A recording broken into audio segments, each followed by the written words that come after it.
Good morning to all of you. Today we are going to start with Unit 4 from the Diary of Anne Frank.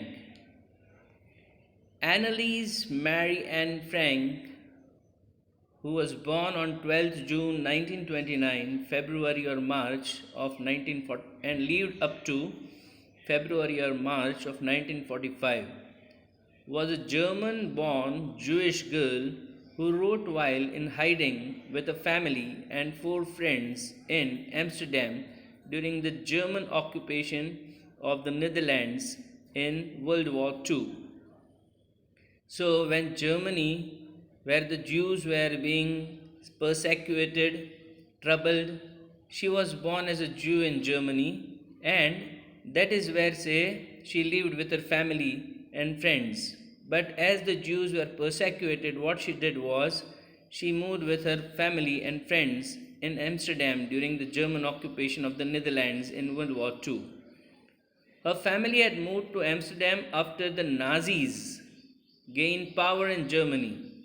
The Nazis were say troubled the Jews in Germany. So after the Nazis came, what she did was say not she did, so her family shifted to Amsterdam, but were trapped when the Nazi occupation extended into the Netherlands.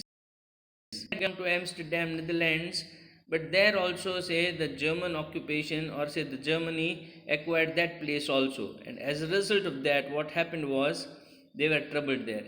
As persecution against the Jewish population increased, the family went into the hiding in July 1942 in hidden rooms in her father's Otto Frank's office building. So as they were troubled over there in Netherlands also, the Jewish were persecuted, were troubled over there, tortured over there. So they went to a hiding place, and the hiding place that they chose was the father's office. The father's name was Otto Frank. In his office building, they took shelter. After 2 years in hiding, the group was betrayed and transported to the concentration camp system where Anne died in typhus in Bergen Belsen within days of her sister. So they stayed in that office in a place for 2 years, but then they were transported to a concentration camp where all these people, Jews, were living. And there, say, she suffered from typhus and she died after her sister died. And the name of her sister was Margot Frank.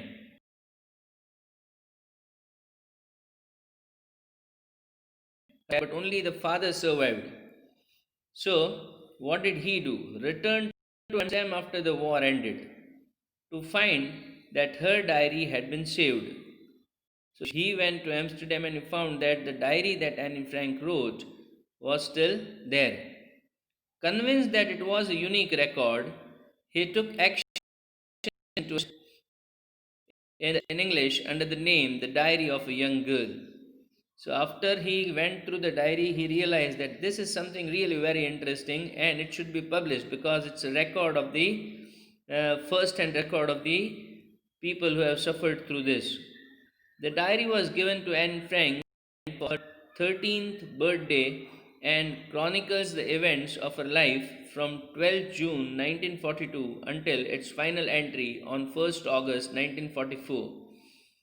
So when she was 13 at that time, Anne Frank got, say, a diary as a gift, as a birthday present.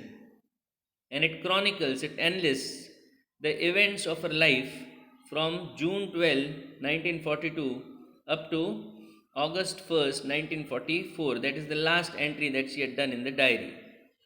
It was eventually translated from its original Dutch into many languages and became only the world's most widely read books.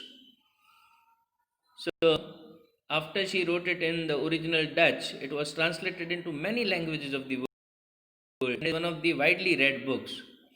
There have also been several films, televisions, and theatrical productions, and even an opera based on it. So it became so popular, the theme of the diary were so popular that many things were produced on the basis of that, described as the work of a mature and an insightful mind. It seemed as if at that age she had written, but still she was mature and she had a mind which had an insight. The diary provides an intimate examination of daily life under Nazi occupation. That how did the people live their daily life in under when the Nazis had occupied them.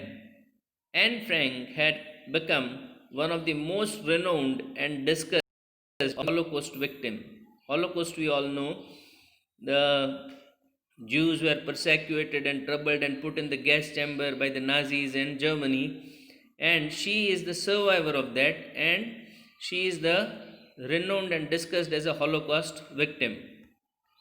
Now let us go through the lesson. Now, writing in a diary.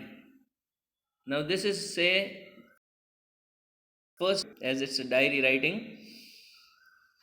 Writing in a diary is a really strange experience for someone like me. Not only because I have never written anything before, but also because it seems to me that later on neither I nor anyone else will be interested in the musing of a 13-year-old schoolgirl. At the age of 13, she had written that, and she says that it was a strange experience. The reasons she mentioned is not that say she had never, not it seems to me, sorry, not only because I have never written anything before, she never written anything before. So it was a strange experience. That was not the only reason. But she was sure that nobody would be interested in musing in the musing of a 13-year-old girl. That is why she was reluctant or doubtful whether she should write that or not. Musing means the thoughts of a 13-year-old girl. Oh, well, it doesn't matter. What doesn't matter? That whether people are interested in reading that or not, that doesn't matter. I feel like writing, and I have an even greater need to get all kinds of things off my chest. So, whether people read it or not, but I will be relieved by writing. I need to write something, I need to express myself, and diary writing is the best possible way. Paper has more patience than people. That's what she says. That paper can listen to you patiently, people may not. I thought of this saying on one of those days when I was feeling a little depressed and was sitting at home with my chin on my hands, bored and listless.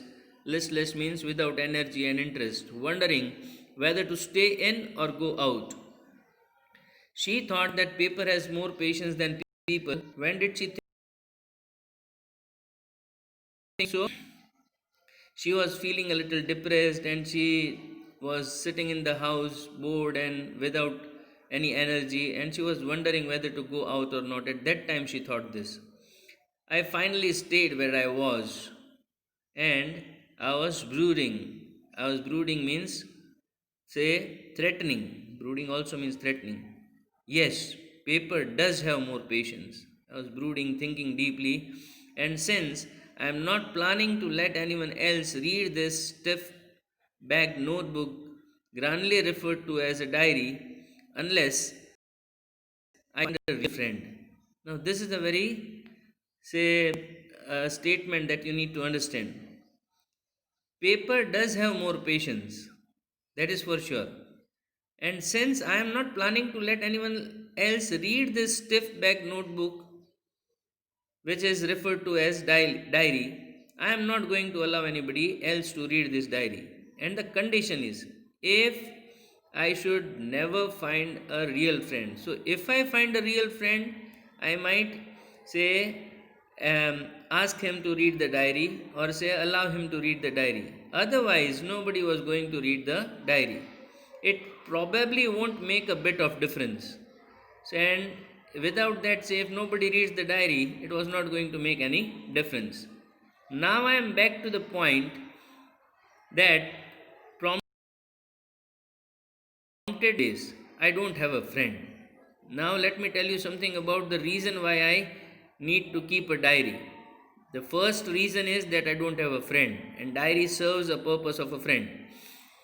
Let me put it more clearly, since no one only will believe that a 13-year-old girl is completely alone in the world, and I am not.